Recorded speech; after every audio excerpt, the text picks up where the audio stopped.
you know, if you take people, and I've told you this, and you expose them voluntarily to things that they are avoiding and are afraid of, you know, that they know they need to overcome in order to meet their goals, their self-defined goals. If you can teach people to stand up in the face of the things they're afraid of, they get stronger.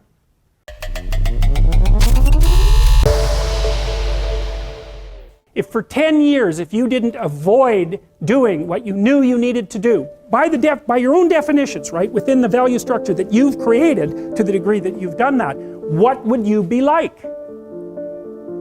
Well, you know, there are remarkable people who come into the world from time to time, and there are people who do find out over decades-long periods what they could be like if they were who they were, if they spoke their being forward.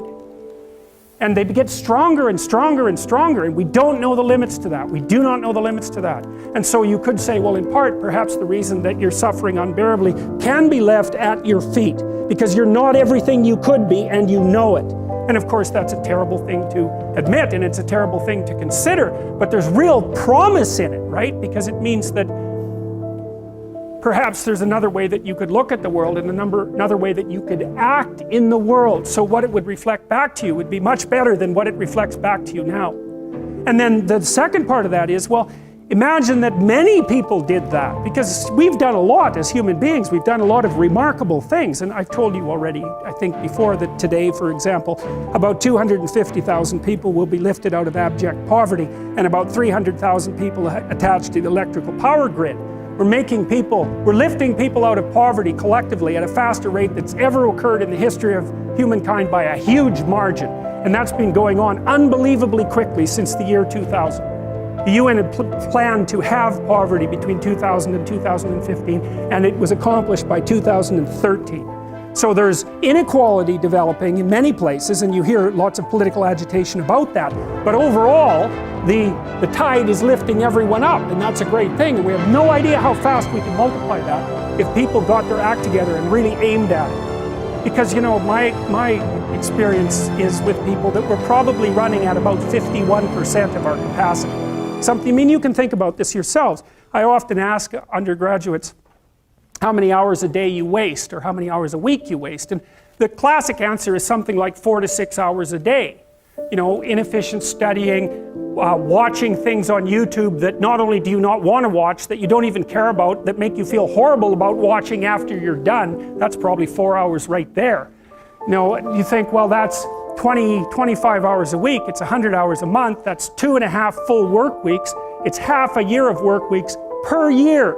And if your time is worth $20 an hour, which is a radical underestimate, it's probably more like 50 if you think about it in terms of deferred wages. If you're wasting 20 hours a week, you're wasting $50,000 a year. And you are doing that right now. And it's because you're young, wasting $50,000 a year is a way bigger catastrophe than it would be for me to waste it, because I'm not going to last nearly as long. And so if your life isn't everything it could be, you could ask yourself, well, what would happen if you just stopped wasting the opportunities that are in front of you? You'd be, who knows how much more efficient? 10 times more efficient, 20 times more efficient. That's the Pareto distribution. You have no idea how efficient people get. It's off the charts. Well, and if we all got our act together collectively and stopped making things worse, because that's another thing people do all the time, not only do they not do what they should to make things better, they actively attempt to make things worse because they're spiteful or resentful or arrogant or deceitful or homicidal or genocidal, or all of those things all bundled together in an absolutely pathological package. If people stopped really, really trying just to make things worse, we have no idea how much better they would get just because of that. So there's this weird dynamic that's part of the existential system of ideas between human vulnerability, social judgment, both of which are major causes of suffering, and the failure of individuals to adopt the responsibility that they know they should adopt.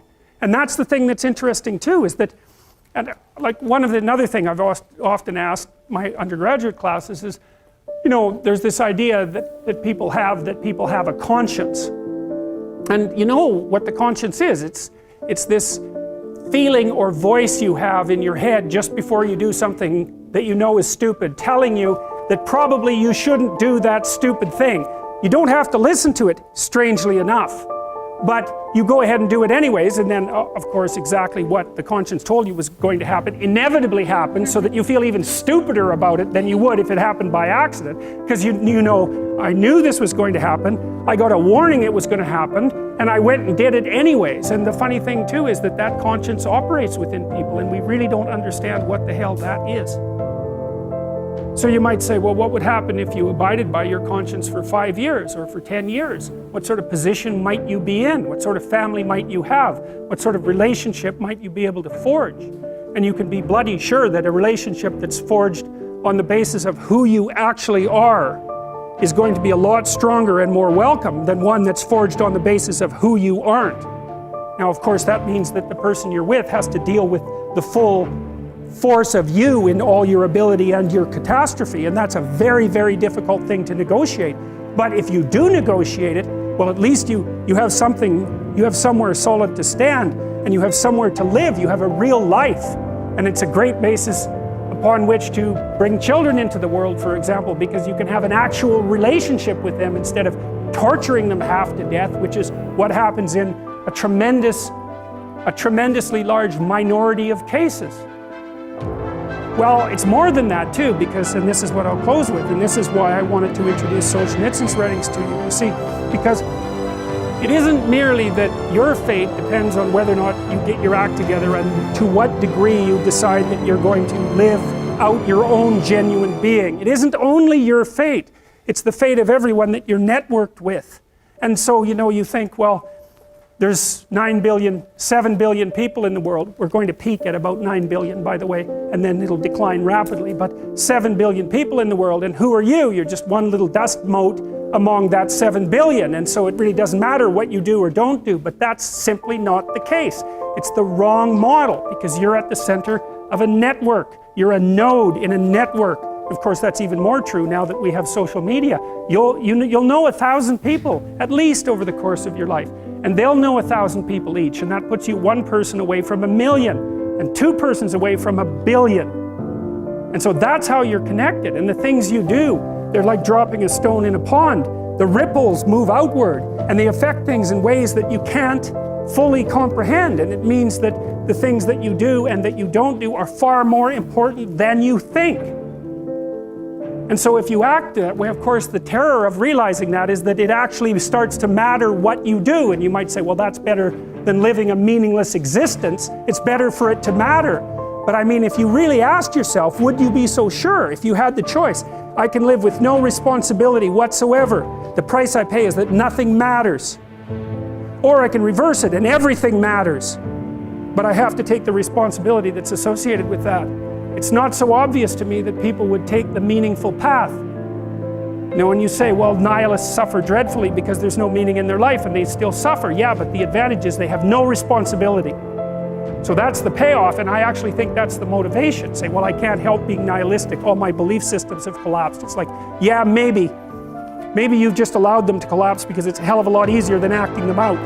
And the price you pay is some meaningless suffering, but you can always whine about that and people will feel sorry for you, and you have the option of taking the pathway of the martyr, so that's a pretty good deal, all things considered, especially when the alternative is to bear your burden properly and to live forthrightly in the world. Well, what Solzhenitsyn figured out, and so many people in the 20th century, it's not just him, even though he's the best example, is that if you live a pathological life, you pathologize your society. And if enough people do that, then it's hell. Really, really.